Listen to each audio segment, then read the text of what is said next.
you going to tell me a story? I am. Well, So I was reading an article on a reality TV show saying, like, show me your worst. Like, what's the craziest?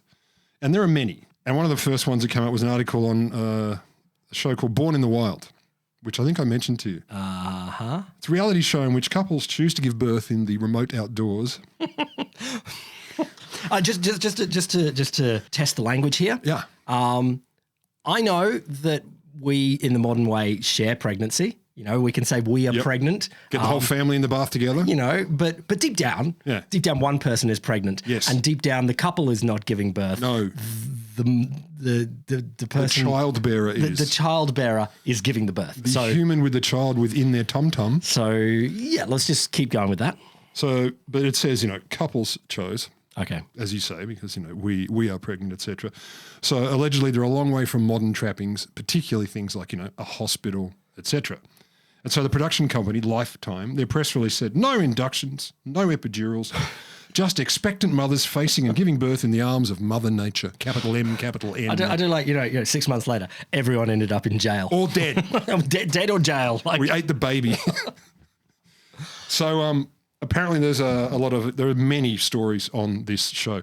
And one of the quotes was, there's a lot of screaming in obscured nether regions. Well, yeah. As the couples then meandered towards the grand result. And one couple, Peter and Audrey, they decided to have their third child in the Alaskan wilderness, 150 miles from the nearest hospital. I'm choosing It's fresh. It's fresh. I'm choosing City Garden or something like that. If I got to do it outside. Does the hospital have a courtyard? Yeah, that's where I'm going. That's where I'm going. Not Alaska. Love you, Alaska. It's great. It's beautiful. But feels a little bit chilly. If you could see past her kneeling down naked and screaming near a river, you could see that Alaska is quite pretty. For thousands of years, he says Peter, women have given birth without doctors or drugs. Sure. So that's fine. Sure. For thousands of years, we didn't make it out of childbirth. Or for to thousands of years, 50. Yeah, exactly. 40 even. So it's fine. And Peter also went on to say in one interview, we're not something odd. They did get to have a midwife there, apparently. Okay. So just are they the only ones that participated in this reality show? Or was this we're going to get 30 couples? Now it's they're all Gladys going to and go Andrew, out and it's like Big Brother, cameras are on. Not all at once, although that would be magnificent. I feel like you could make along the edge of the Grand Canyon. A Big Brother. And birth. Oh, Jesus. Yeah. Jesus Christ. Jesus Christ. It's the wild. No, I think it seems to be one episode per us giving birth. Okay. Yeah. So it's not a race or anything like that. I wish it was. Hurry. Come on. I can only see the head. This guy's got an elbow out. Jesus. No. It wasn't like that. Also, they're very ambiguous. Other than saying there's a midwife, they're pretty ambiguous about what other, let's say, contingencies are in place. Camera people. Behind the camera. Audio equipment. Yeah. Probably a full, medical, a MASH unit. For the camera people. For the camera, well, because they get very stressed. Yeah, are you sure? They worry. What if my gear gets wet? Wait. Are you saying that this contrived reality show... I didn't say contrived. Okay, wait. Okay, so this let's go have birth in the wilderness experience may not be a full reflection, a perfect reflection of nature read in tooth. In all her majesty. Well, something. Oh, Jesus Christ. Perhaps not. Perhaps there may be extra bits. So, but anyway, it got me thinking in general, kind of reality TV. How real is it? Why is it so popular? Can it go too far? Are there benefits beyond money? And of course, in order to do this properly, occasionally we're going to have to stop and chat about a couple of shows.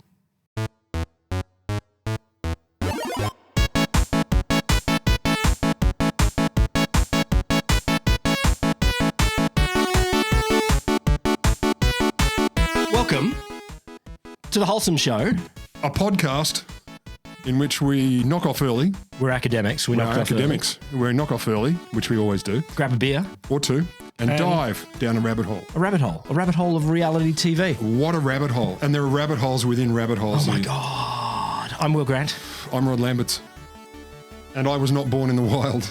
Obviously, hit us up with any of your stories of being born in the wild. We're very interested in that. Comments below or cheers@wholesome.com. Very interested in hearing that.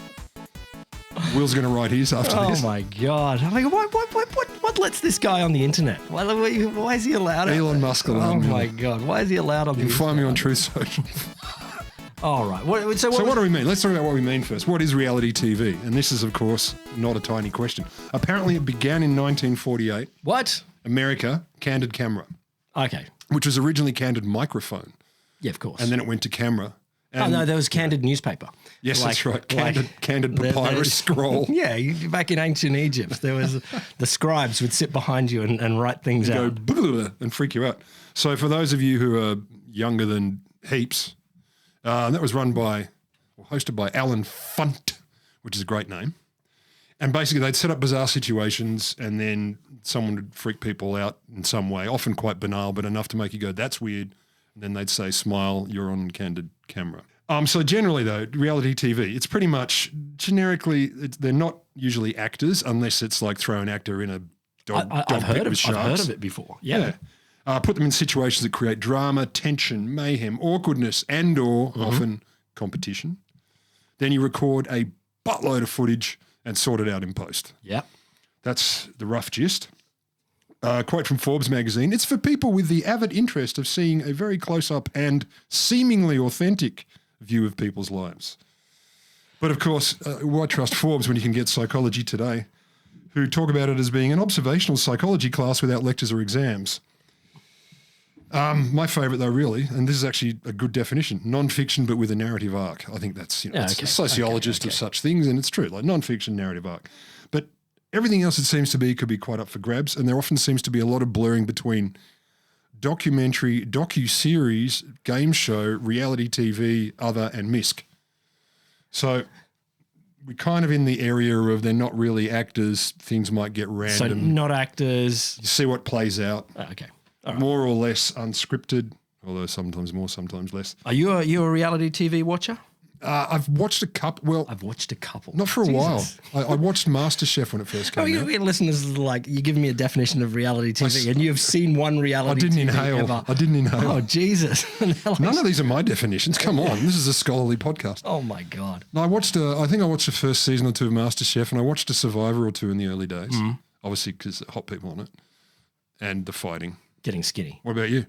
Oh, I watch not a lot because I don't want You're an intellectual. I'm not good at TV, as I've told you before. I've heard this rumor. I don't know how to do the TV. I met Nirvana. You can't do TV. I don't do it, but there's been a bunch of seasons over the years of different things. Like what? Names that didn't happen. Going back most recently, a couple of seasons of Alone. That's the one. It's like Survivor, but it's real. Yeah. It's real. We put them out in the bush. Just you, a piece of wood and some kind of hat. You got to murder some animals and live for a year. Yeah, exactly. Not quite a year. Or live longer than anyone else, isn't that it? Roughly. Sorry, hang in there. Out in the wilderness. Because I got pretensions that I would be basically that person, except for my inability to be on my own. Alone. Yeah. I would make it to whatever number of days, except for my inability to be on my own. Can I be on alone, but with friends? Yeah, exactly. I'd be way better. Alone brackets with friends. The far less successful follow-up. Well, let's before we dive further into all these things. So the definition is fairly rough, but it's kind of like you know it when you see it, right? Of course, you know it when you see it. You know it when you see it. Well, I'm going to give you a little test. There's going to be a couple of these. Tell me which one of these two shows is real. Okay. Trade Your Baby or Bet on Your Baby. Real? Do you actually mean made? Actually has me. Well, I think it's going to be Bet on Your Baby because Trade Your Baby sounds a little bit. I don't feel like that can be legal. Is it wrong for me to say it depends on which country? But I feel like even like the wife swap where we'll swap for a week. They don't really swap. I don't really think it would be ethical to swap. When my wife's here, who is swapping their baby out with someone else for a week and let's have them look after? No. So I think it's Bet on Your Baby. It is Bet on Your Baby. What are we betting on here? It's like baby races. Kinda.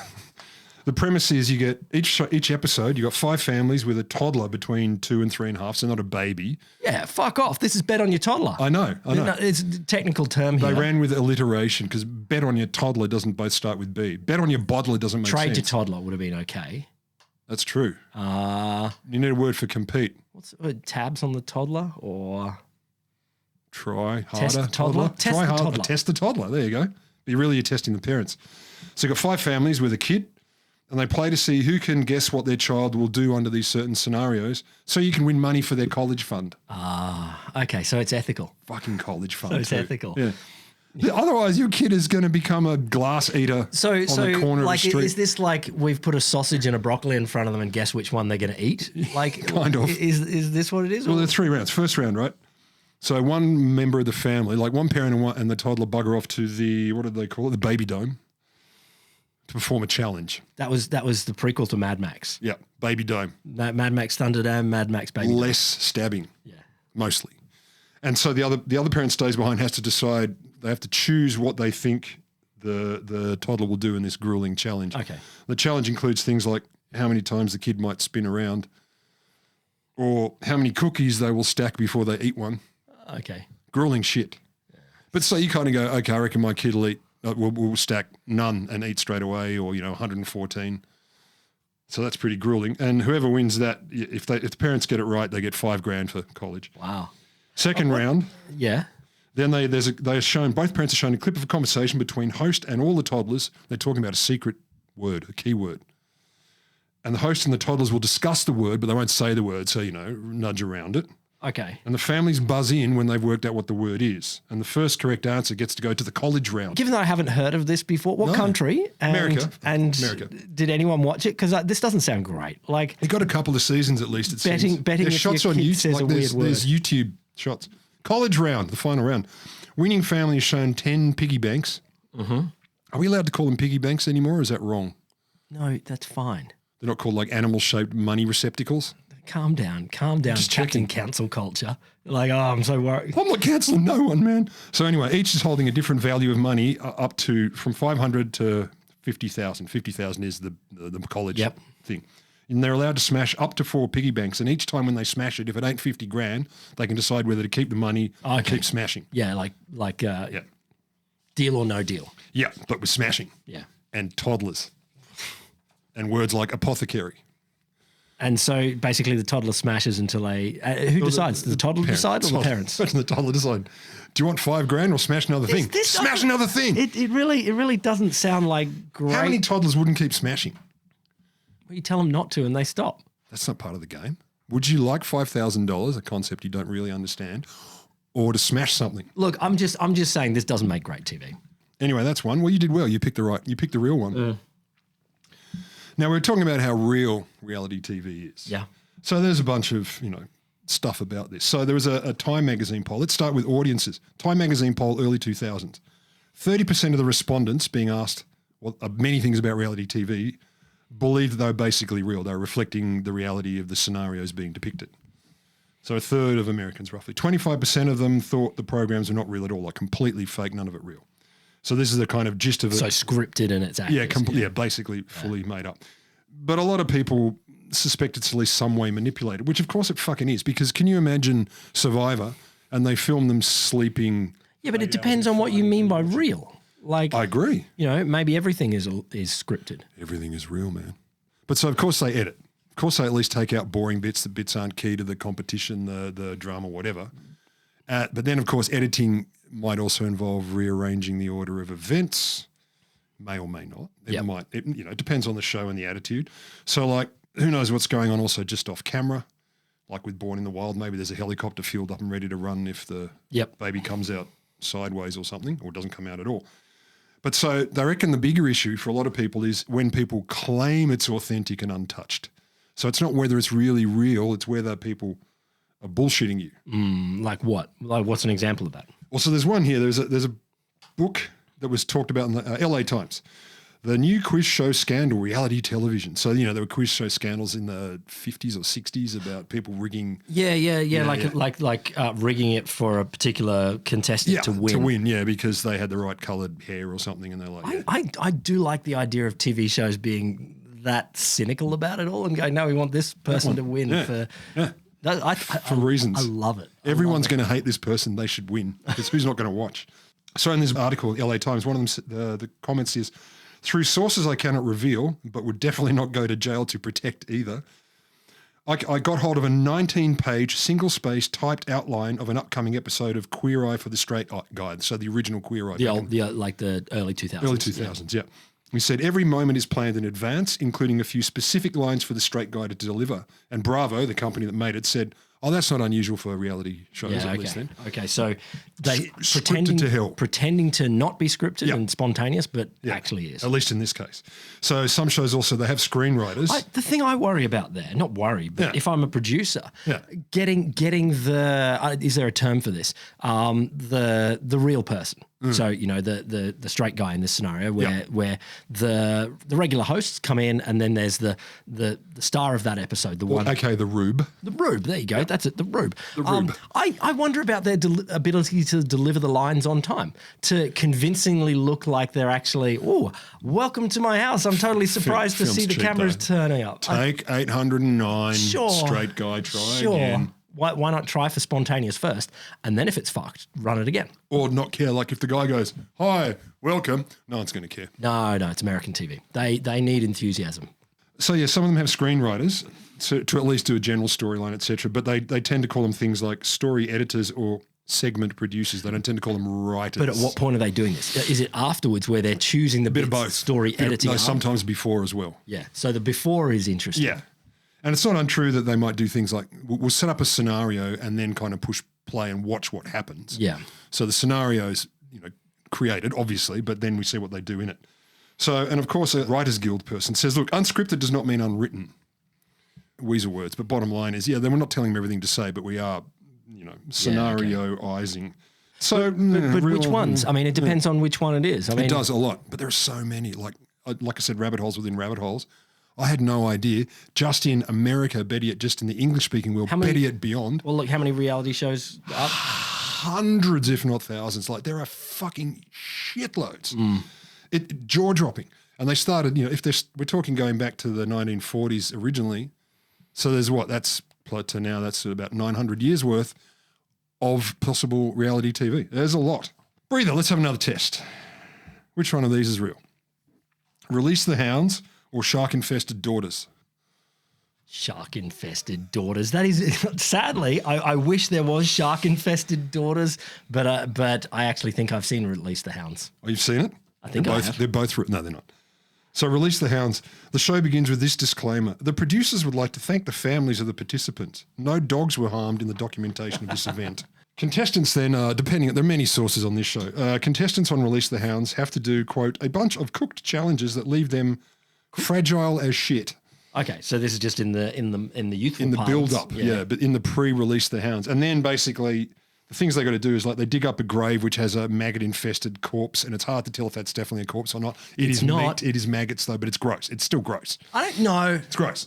No. Maggot-infested meat and entrails. Fuck off. That's been made by a TV producer. That's as easy as shit to do. Like dig up a real grave. I reckon I could do a lot easier than actually a maggot-infested corpse. Go out and dig up a real grave. I have some guts. Of a real human, and you're breaking the law and you're being freakishly weird, then I'm on board. I will film that and everyone goes to jail. That at least is... And then you follow them in jail. That at least is scary. I don't know. Season 2. You end up on a TV show and, hey, dig up this spooky grave. And that's not fucking scary because I know the most you've done is put a plastic skeleton in there and some fat, some meat. Like, fuck off. That's not scary. It looked pretty gross. That's all. It's gross. And or they'll do things like, you got to be buried alive in a coffin for a while, which is, of course, me out. Whatever. That's in the prelude. But you're safe. This is the thing. That's not about whether I know it. That's you being buried inherently alive. know these producers don't want to go to jail, so you're safe. I'll talk about that a bit later. It's hard to find deaths in the shows. Related to them is another story, but in the show is very difficult to find. So after going through this stuff, one of the contestants is given the opportunity to run a course being chased by, quote, snarling dogs. Yep. They're given a head start, but the longer they take to complete the task, the size of the head start shrinks. Yeah. And they carry a backpack with a few thousand pounds in it. And before they run, they're given a choice. Do you want to add extra money but lose your head start, like lower your head start? Yeah, of course. And, it's like 3,000 pounds, 3 meters, etc. And some episodes, there might be a bag of 1,000 pounds. And if the dog catches them at all, they lose the money. It mauls them to death. And no, like in seriousness. The money's gone. You can't like defend yourself from the dog, toss it over the fence and run again. You beat the dog, then no, eat the dog. but not saying you should, but I'm just saying that it's like a... You get caught, you're done. You're done, yeah. And so basically once they decide whether they're going to do this, then, a dramatic release the hounds, gates open, people start running. And off they go. And then, of course, they claim that after that, the people who get caught, they get, ripped to shreds. So I don't think that's reality. No, not at all. Not even a little bit. Like in the spectrum of giving birth in the wilderness and dig up a fake corpse and run away from that while being chased by wild dogs. That is a game show. Yeah. That is a game show. But yeah, it seems to fall. They like to call it a reality TV show, which is what I say. It blurs. It really blurs a lot. Okay. So let's get into harms then. Harms, problems, physical issues, psychological issues, etc. So physical stuff. I hunted hard to find people who'd actually died on a game show, and I had no success. But certainly people getting horribly injured. Oh. So thank God. Oh. Well, actually, no, the only death I could find was a dude on Deadliest Catch, which is, fishermen doing crazy stuff. He had a massive stroke while he was unloading a bag of crab. He was captain of like a cage of crab. What do they call it? A receptacle of live crab meat. He had a huge stroke, dropped dead. So they happened to be, it's not what killed him. The show didn't kill him. But they said, they aired it, of course. But it was okay because there was a tribute special afterwards. Yeah, of course. You just go to Fade to Black and... We respect and admire Keith and his family. Yeah. And I don't know how I feel about them airing it anyway because I understand No, it's what he would have wanted. It's what he would have wanted. He was hoping he'd die on TV. Well, I don't know.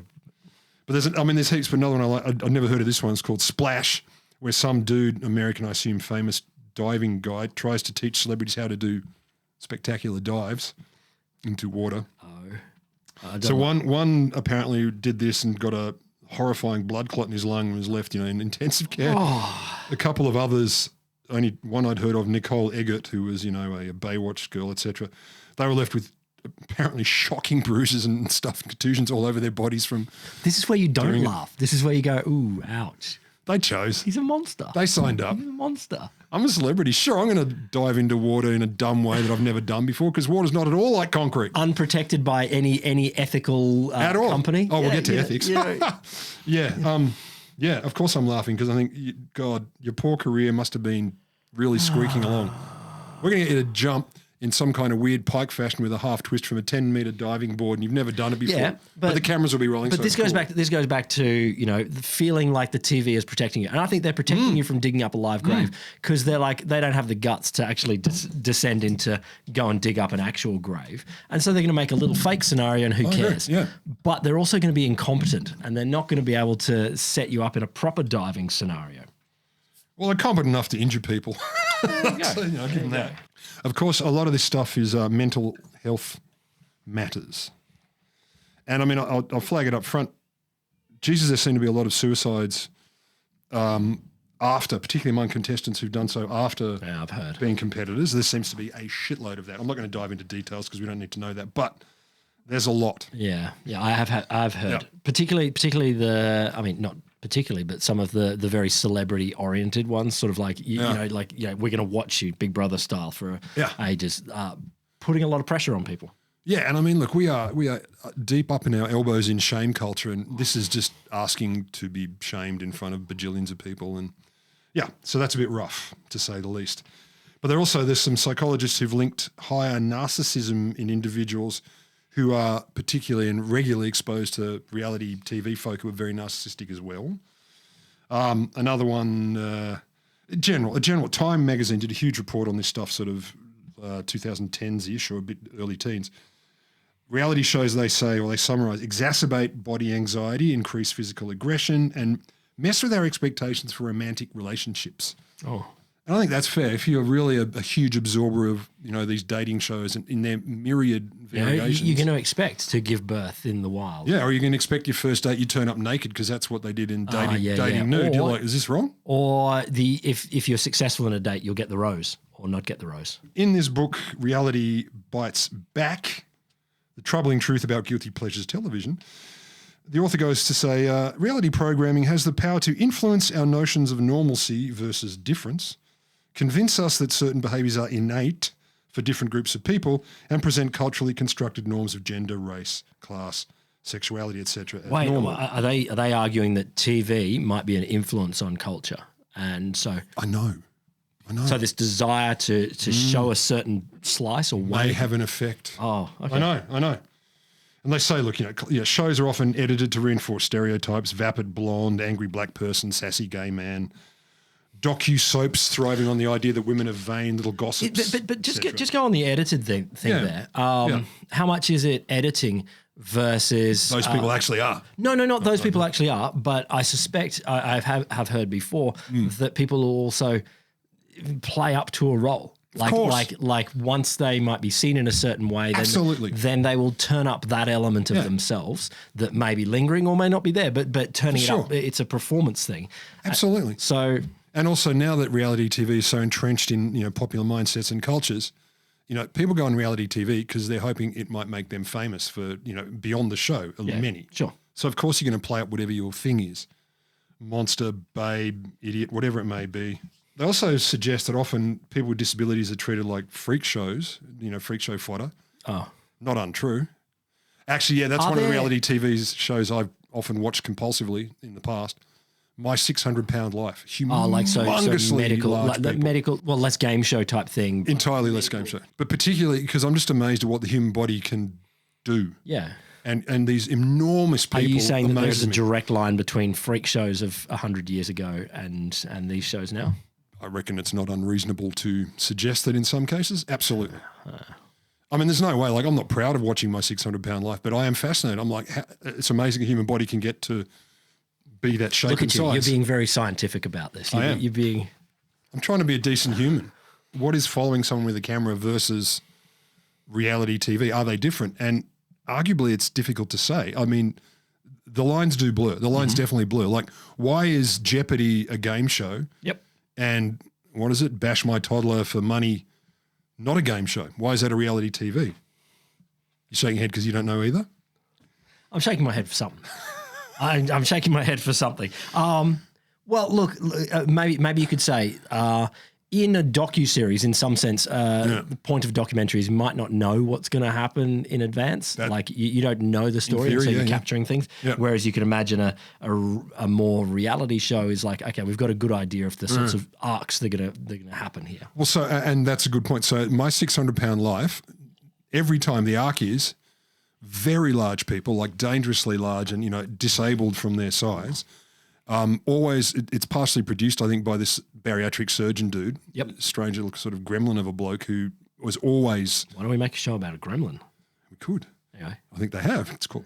So what happens is they go and see him. He's sort of very frank and fearless that they then, come back to me after you've lost on your own X number of pounds and then we'll do surgery. Okay. And then they go and do whatever and they're followed with the camera and then they come back and I think every time they end up getting the surgery, or most times they get the surgery and then you see what happens. So they're both, we know it's going to happen. They're going to talk to the surgeon. They will probably get the surgery. That's known. Yeah. But the rest of it is like kind of documentary-ish. So it's very muddy. It's very muddy because we know there's a story arc to this. Every episode has a story arc, but the rest of it.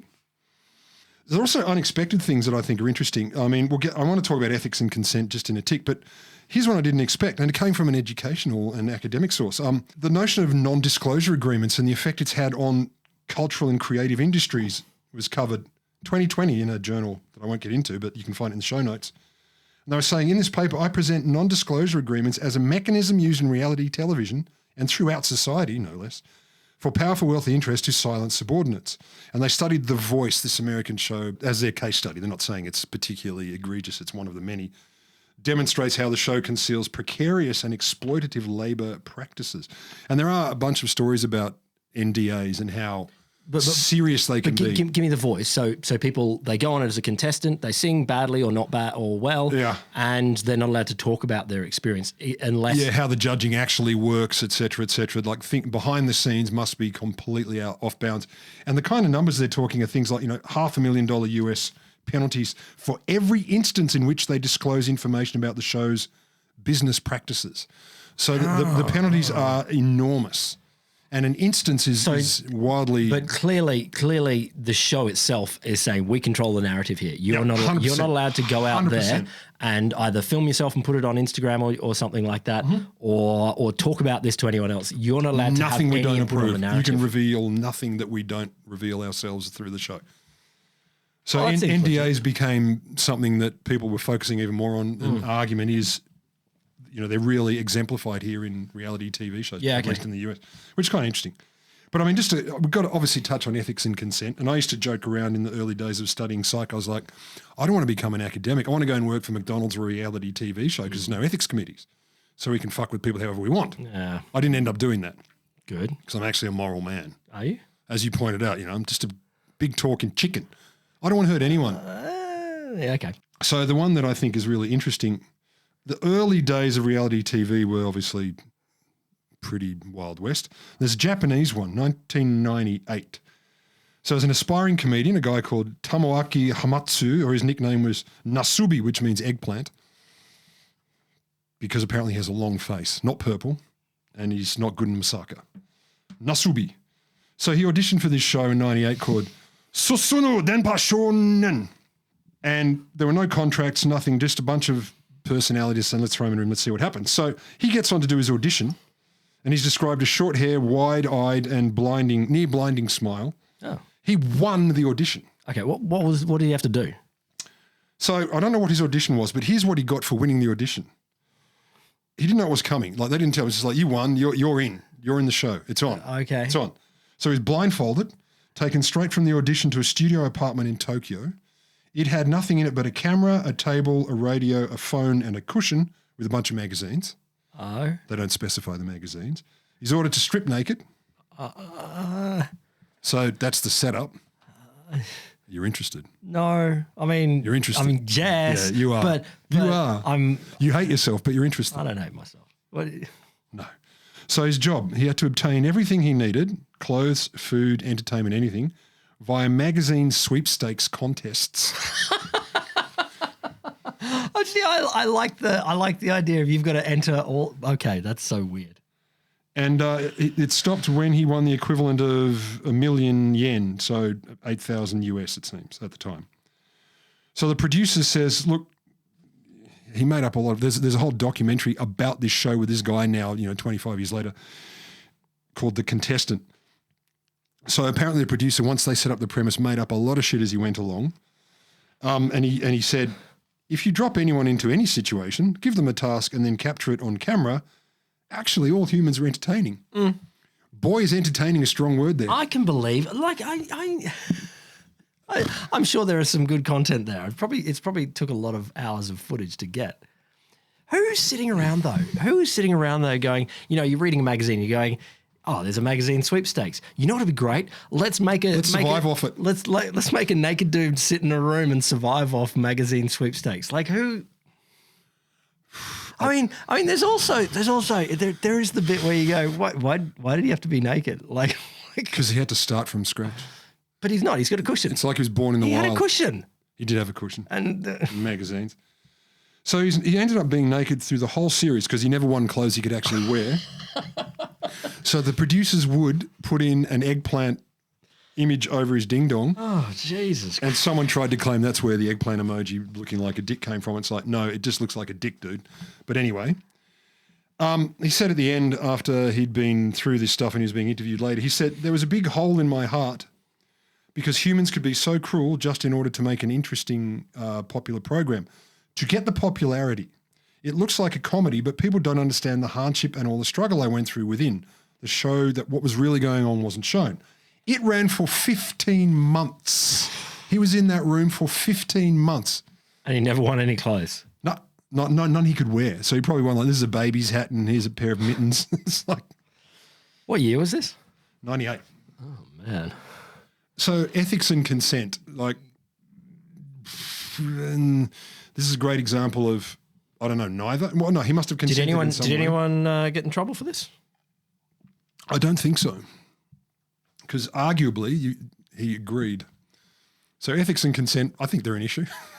Yeah, but it's changed. It's changed. Well, you can't say one bad apple doth ruin the whole barrel. Yeah, no, I got it wrong there. I got it wrong. No, that's Mark Twain. One bad grape don't spoil the bunch. Don't tar me with the feathers of another man's chicken. One idiot does not make a flock of morons. There you go, exactly. So yeah, but this is obviously I'm going to go to an extreme case to make the point, and it's from the early days as well. But with the NDAs, non-disclosure agreements, plus matters of the people not necessarily being clear about what they're in for. You're going to tell me that some reality TV show practices are not completely ethical? It might not be great for contestants. Oh, wow. It's fair to say. Finally. The story is out. I know. You heard it here 900th. Okay, your final test. Which one is real? Who's Your Daddy or Date My Dad? Date My Dad, I can see is a real show because that's kind of I can imagine there's kids and they're like, my dad's a sad, lonely, divorced person, and I want to help him. He's a nice guy. Who's Your Daddy? Okay, that could be that could be a pick from a lineup. You're so you told us ages ago about those terrible sperm donors who have like 700 kids or something like that, spraying it everywhere. And they all meet up and they have a lineup, and which guy is your daddy? Both are possible. I'm going to go Date My Daddy is more likely. Yep, it is Who's Your Daddy. Oh, okay. This show, Fox Broadcasting Company. So it kicked off with a 90-minute special, 2005. It starred an actress who was called TJ Myers, or is. She's been in every movie you've never seen or heard of. Because I looked her up and I still don't know who you are. But she's an actress. Good for her. She was adopted as a baby. Okay. On the show, 8 men tried to convince her they were actually her biological father. No. One of them actually was. No. If she guessed correctly, she gets $100,000. If she's wrong, the fella who convinced her falsely he's the dad gets the $100,000. No. I know. This is not a thing you should do. No, and I didn't. I'm just reporting on. Don't shoot the messenger, man. No, sometimes the messenger deserves a bullet in the eyes. I know. You bring stories like this to me, you got to go. Like, I'm sorry.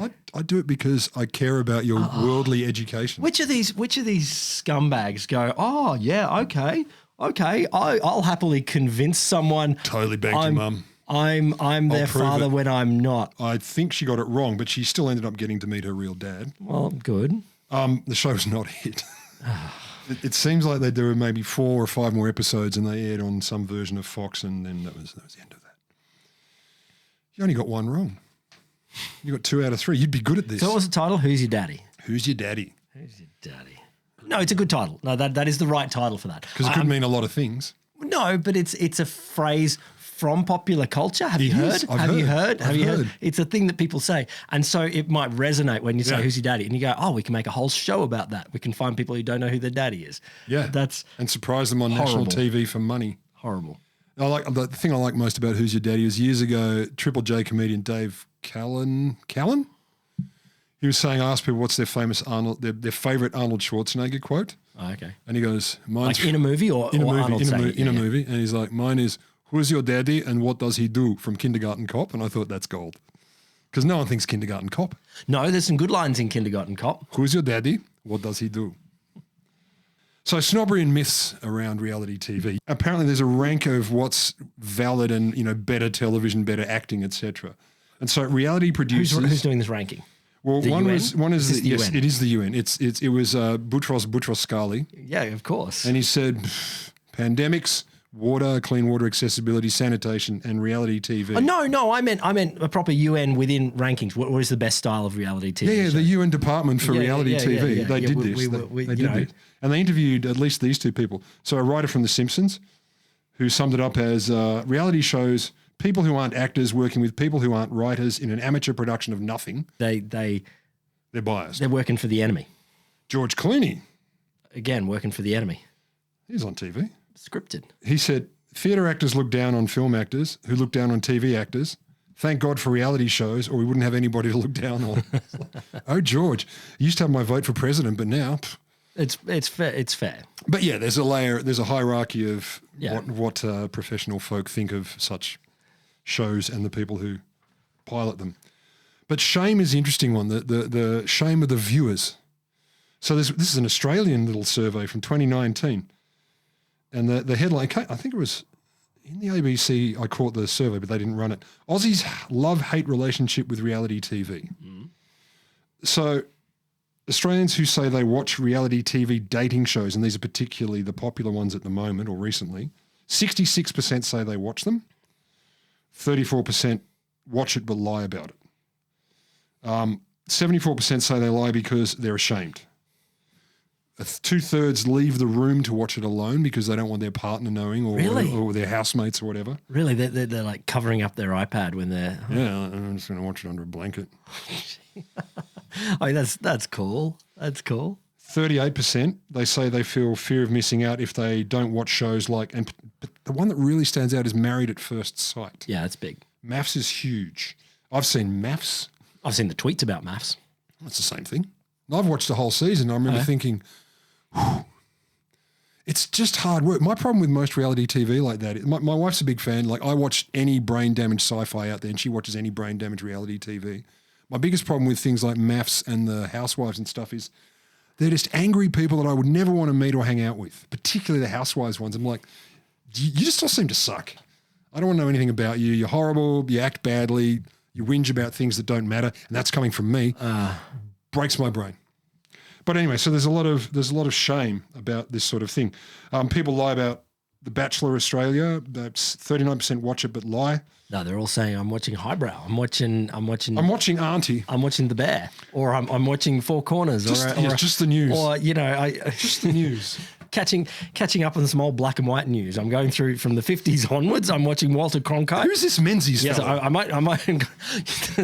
There was a relative of mine. He had a whole stack of the. That's an interesting way of putting it. There was a relative of mine. I think he's still around. Anyway, I'd say great Uncle Keith. No, but he had a stack of the Times. He lived in London, so fair enough. He was a newspaper there. But he had a stack of Times, and I think what he would do is he was well behind, and I think you've been like this on The Economist. Yes. But he was just going along. So he would pick out one every time he got around to reading it, every day or 2 or 3 or 4 days, and it's like he's working his way 8 through. years out of date, and he's like, well, it's still readable. He's going to get there. It's still the English language. Yes, exactly. And the crossword is still cryptic. Well, crossword's probably fine. When does reality TV go too far? And this is a question, does it, A, and B, what are the versions of it? And there's a couple I found. Hoarders is an interesting one. Have you ever seen Hoarders? I have. Or I've seen a show. I don't know if it's called that, but it's let's go with a docu-series where you're investigating the lives of people who have too much stuff. Too much stuff. It's true. And so each episode on the whole, they profile 1 or 2 people.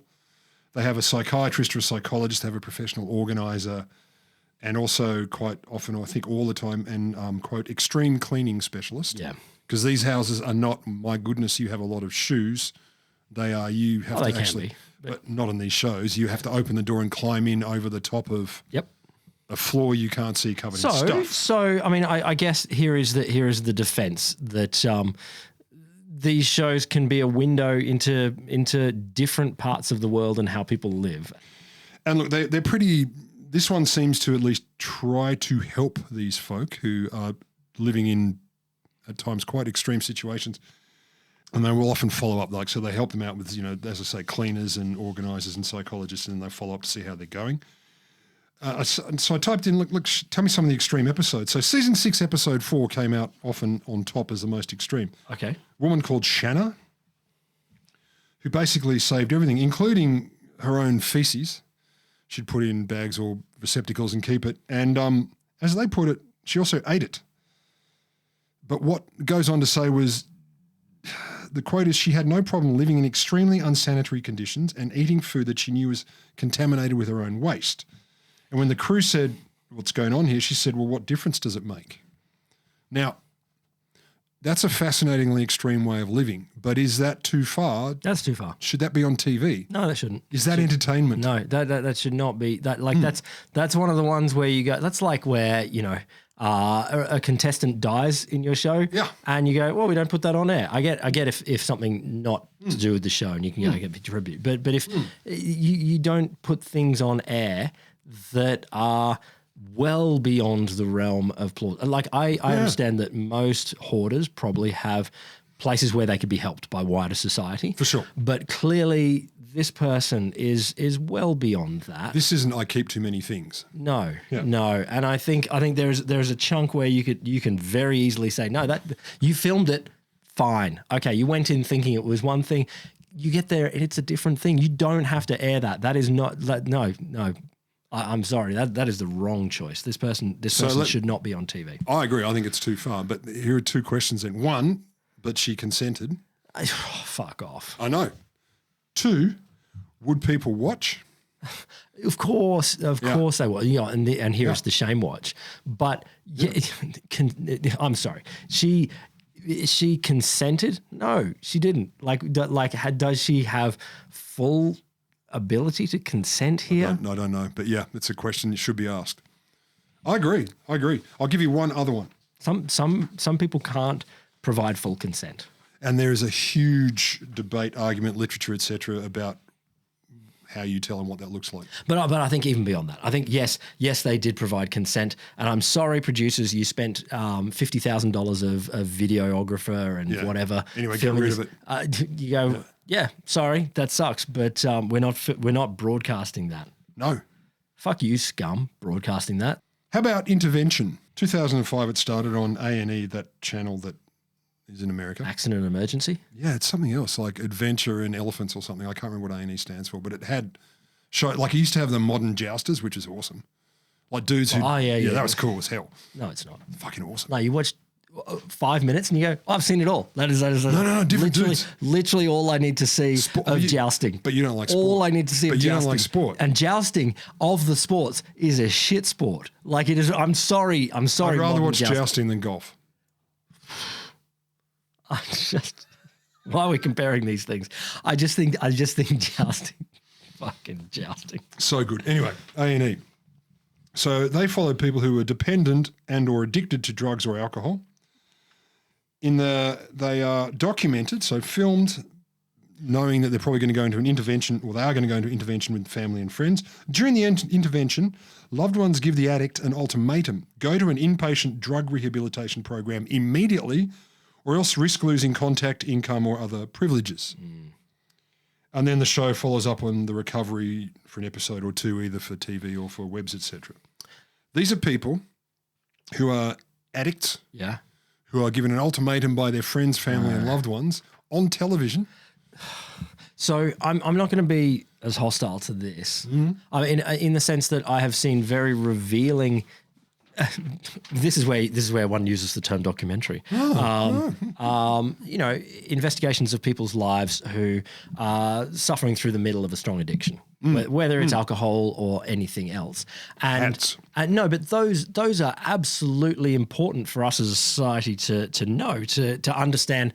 Okay, how much of these people's lives are being driven here? And I think there is a difference here in the choices that a producer makes to reveal a life that is true to what those people believe and their own fears and doubts and hopes and blah, blah, blah, versus let's put it on to see, for pure voyeurism. And I know that's very snobby, but no, I think there are some benefits to of course, understanding other people.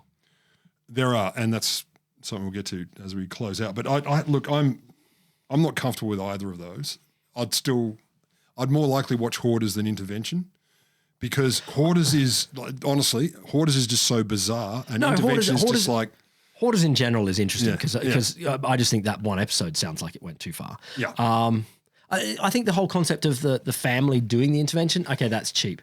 I think like, let's not try and make it some fake break the family apart. We're doing it for them. No, I think there is justice, though, in understanding how people live their lives. Yeah, well, look, that's one of the things it says. I mean, because, why do we do it? What are they good for? What's the upsides of reality TV shows? Because it's easy to bag them out, obviously, the shame or the abuse of people, etc.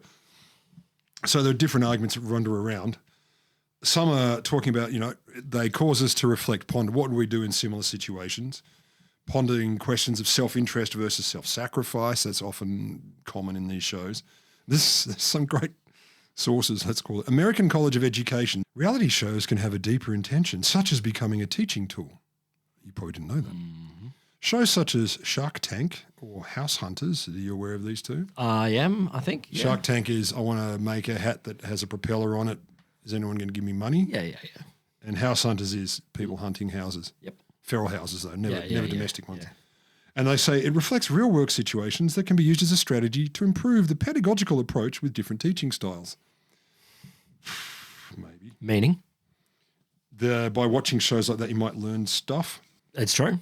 Other US findings. 2015 study found that reality shows could stimulate parts of our brains that handle empathy. And they did an fMRI study, functional magnetic. Are you serious? Yeah. So they'd show subjects, they call them subjects, participants, clips of embarrassing scenes from reality TV, and then did brain scans, and apparently empathy centers lit up more.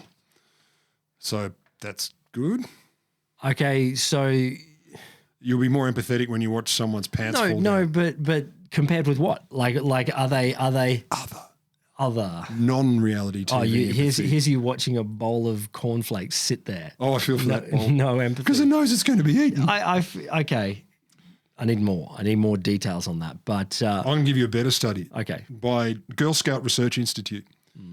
68% of the girls surveyed in this study said that when they watched reality TV, it made them feel like they can achieve anything in life. And those who watched these reality shows, they didn't specify which ones in this report, they're almost twice as likely to aspire to leadership than non. Which shows were they watching though? Reality shows about, I don't know. Hoarders? Yep. Hoarders, Pimp My Ride. My 600-pound life? Yeah, and My Very Long Toenail. Yeah, my very... Well, you too can have the very long toenail. Everyone can do it. Like, it depends on what you're watching. It does. And so also reality TV, some have claimed, at least like the National Association of the Advancement of Coloured People, the NAACP in the US, they did a study in 2008. They found non-white people were underrepresented in almost every part of TV except reality show casts. So there's a thin argument that says maybe there's less traditional Euro-looking people in that than other genres. Okay. Also, look, they make a fuckload of money. Do they? Yeah. Like in terms of how cheap they are per hour of content. Yeah. Huge eyeballs. I mean, there's a reason there's a million of them. And it's why also, it's so easy for them to give away $100,000. It's like the cost of making an hour of scripted TV, so much shockingly more than an hour of reality TV, that giving away $100,000 is nothing to them. Like my wife was watching The Mole and remake of The Mole where there's a bunch of people competing for stuff. I remember the old version. Yeah. One of the contestants is actually on the side of evil and wants to stuff everyone up, and you've got to guess who the mole is, and as you get it wrong, And is one of them everyone's dad? Yep, everyone's dad. But what I'd found intriguing, like, yeah, it's TV and they put them in scenarios, whatever, but the prize pool was like, and if you win this one, $5,000 gets added to the pool. And I'm like, who gives a shit? Like, this is not... Make it exciting. $5,000. In the end, if everything went super well, the winner gets $100,000, and they're in a house for like a month, and I'm like, this is where I feel make it crazy. Like Australian TV producers versus the US, and you could put no, this was American. Put New Zealand. This was American. Are you serious? Yep. Okay. I thought they had more power than. To be fair, though, one of the harms that I didn't touch on that people have commented on is a lot of the reality TV shows worship conspicuous consumption. Yeah, of course. So I mean, maybe these guys are being good. Okay. We'll pay. If you win, you can get minimum wage throughout the period that you were on. For a year and a half. Yeah, here we go. Every hour that you were on the show, you get your $17.15. Yeah. Look, also, I mean, one argument is everyday folks get a chance at the limelight they wouldn't normally get. And, for some that's gone well. And my bottom line is also, like, a lot of them are just fucking entertaining, and if people like them, leave it alone. That's fine. You're allowed to control like it. stuff. Fuck off. Allowed to just like stuff. You're not just allowed to like stuff. The government gets Me to decide personally, what you're allowed to like. I like a lot of stuff the government doesn't like. A lot. So yeah, look, my verdict: how real is reality TV? In some cases, not very. In some cases, more than I'd like. But I don't really mind. Like, I figure as long as it's not demonstrably horrible to people. It's kind of a bit of fun. Fucking fine. Don't worry about it. I mean, what do you think? Look, I'll end up occasionally on it, and there's things that are interesting. I can understand the shame response. I don't necessarily get it because I'm just not good at TV in general. You don't do shame. No, I do shame. I just don't remember to watch TV. So too ashamed to watch TV. Something like that. Yeah, look, I don't turn on reality TV as a go-to, but when I am set in front of it.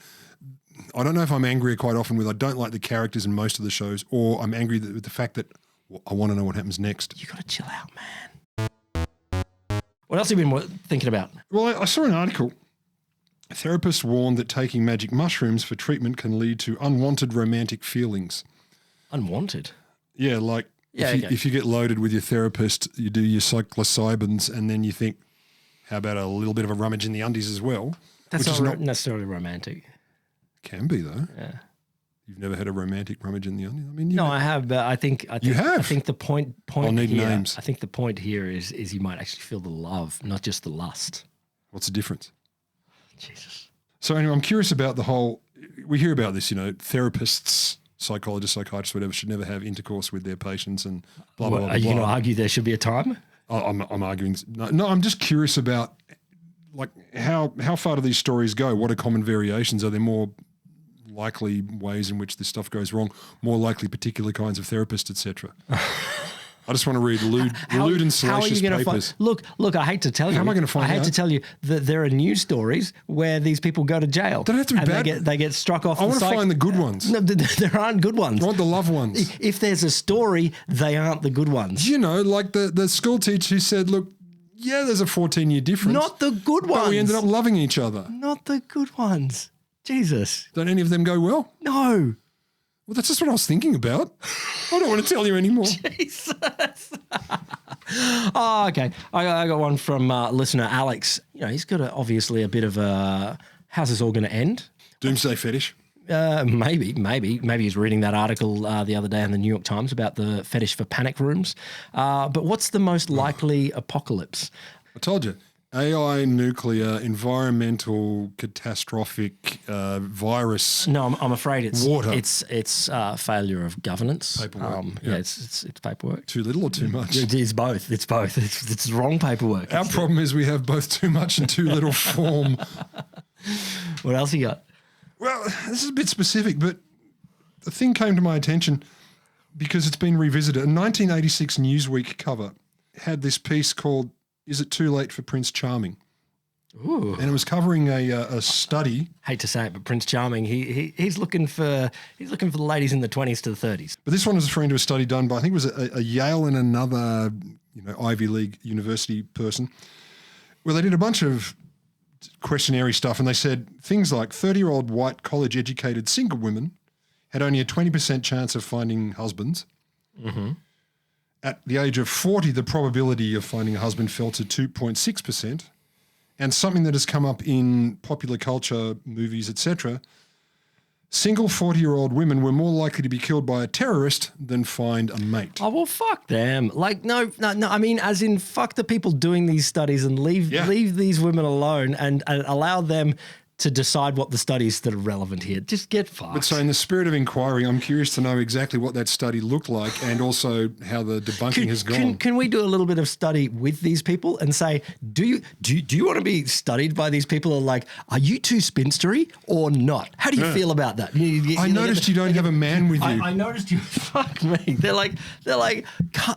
How do you decide who you're allowed to talk to? It's weird how many of these studies are, why are you such a loser? Like, get fucked. But that's one thing. But to say, don't have a husband at 40, huh? Terrorism.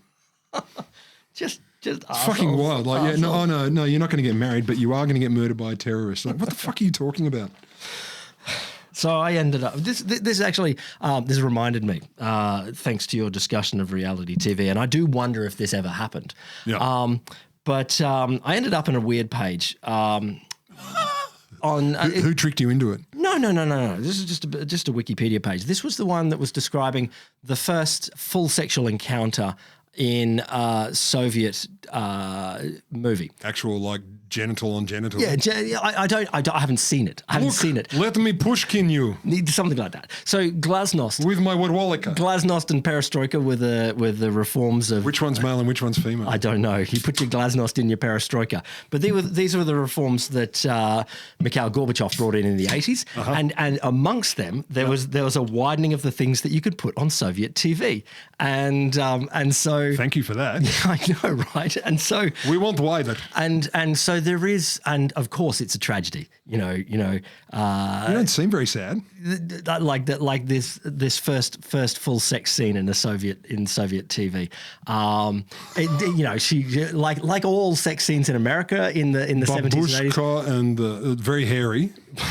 Stop it. It was just basically... Stop it. Like 2 bushels of wool came together in different colours. Stop it. Throbbed. Both got hats. With furry hat. doing a dance. Is this sex? I cannot tell. Well, I want to know. What was Soviet TV doing before and after? And did that fingering what? Were there any? No, not that. I'm more just interested. Were there any reality TV shows on Soviet TV? Were there anything like that? Whatever the chairman says. Yeah. No. This is the point. This was their free decade in the 80s when they were like, "Fuck it, let's see if we can." Let's show pubes, comrade. You got any more? No, that's enough from me because I've done a lot of work on bad things. And I just want one final one. You sent me an article. I'm sorry. This week, some scientist reckons proof that we live in the multiverse. Simulation. Simulation. Yeah. I don't believe it. Yeah, Did you read the proof? I did. It was fucking.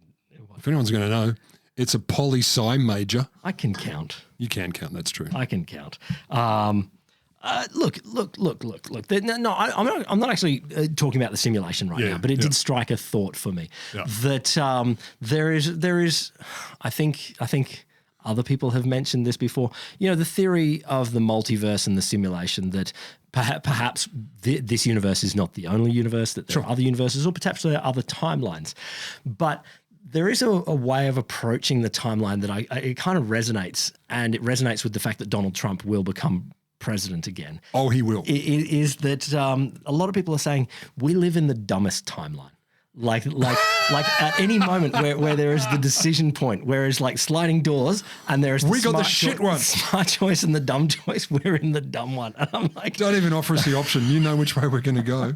I don't even know what that means as an episode, but I'm like, I'm happy to. We can look for examples. And maybe we're only the dumbest timeline since some point. Since the most recent. You can imagine that we chose smart timeline up until a certain time, and then we went. Wait a minute. We branched off. So I also, when I hear about multiverses and infinite realities, I'm like, yeah, but how does that help me? Like telling me there could be infinity of you who did better or different things. It's like, thanks. Makes you feel inconsequential and small. I already felt that, but it doesn't make me feel better. Well, that's not its job. Inconsequential and small. Is that better? It's like attain nirvana or some shit. I don't know. Nirvana? Thank you to, to My Starter Life, who told a story in one of the comments there about paying $40 for a voodoo person to cure their stuttering. Did it work? No. Really? No, but yeah. They should have gone for the $50. Well, probably. Yeah. I don't know what the difference between $40 worth of voodoo and $50 worth of voodoo gets you. 20%, 25%. Yeah. Bigger, more accurate. You get more chicken blood. And ADL Rope sent in a story about emotional support alligators. Ooh. Does he have one? Not in Australia. It'd be an emotional support crocodile. That's true. I mean, that's what you would have here because we're tougher and more. I mean, I'm more your emotional support King Brown. Yeah, sure. Who's going to fuck with you when you got a King Brown on your side? I'm gonna get an emotional support diprotodon. Is that a wombat? It's the big wombat. You're going to have to nail 4 small wombats together because they're dead. Send us your topics, listener. What dumb thing can we explore? Cheers at wholesomeshow.com or in the comments. Just downstairs. With the Russian pubes. Russian pubes? How many Russian pubes in a babushka doll? Babushka does sound like it's... Pubic? It does sound very pubic. My babushka is out of control. I need to visit Wex.